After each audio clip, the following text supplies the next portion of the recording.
let's talk about living cities again, because I think it's super interesting. You said you're working at the intersection of digital experience and real life experience. What do you think, like, what is the hypothesis that all three of you and the team are working on regarding how experiences look in the future? Let's say 5 years from now or 10 years from now. Not sure how far away you're looking with the hypothesis. Yeah,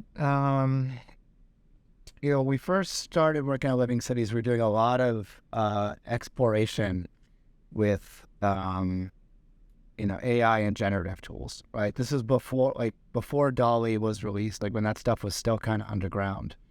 And I remember looking at it, and it just it took me a long time to wrap my head around that stuff and how um, the definition of creativity in the future will be changed as, the software augments human creativity. And I remember talking to John, one of our co-founders, and we were talking about just like what Facebook is doing with the metaverse and, manually constructing worlds. And he just had this great quote about 90%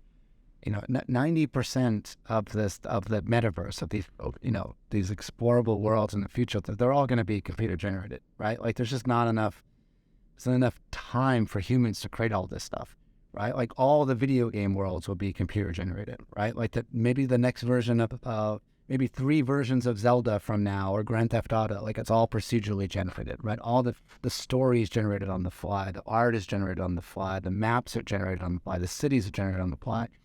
I think that's just the world that we're going towards.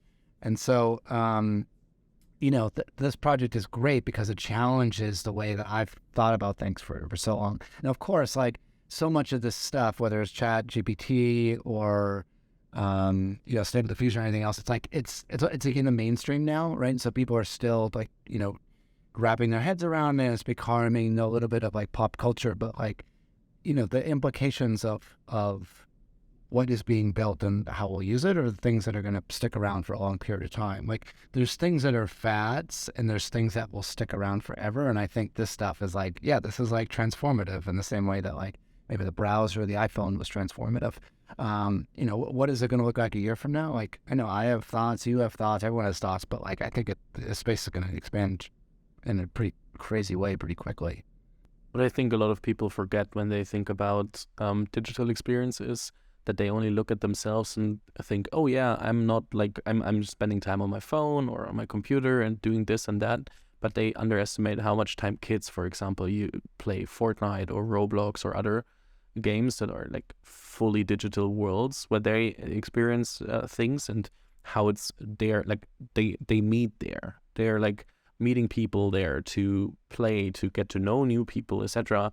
I think a lot of people out there who respectfully often don't really are in the field of creating digital experiences, which is totally fine.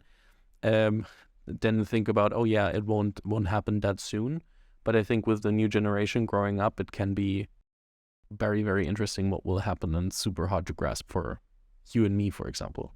Yeah, I mean, if you dig into the consumption patterns of teens and stuff now, it's like, people consuming TikToks, like you get, you have 2 seconds to convince someone to watch your TikTok before they're on the next one, right? With a lot of casual games, like throwaway games, whether they're in Roblox or in some, other platforms, an indie platform.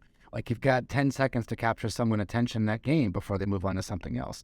And so it's just, it's just an entirely different group of people that we're building. And it's that's one of the challenges, right? Like I'm like a guy that's in my 40s. And, I am very experienced in building things, and I have, a track record of building interesting stuff.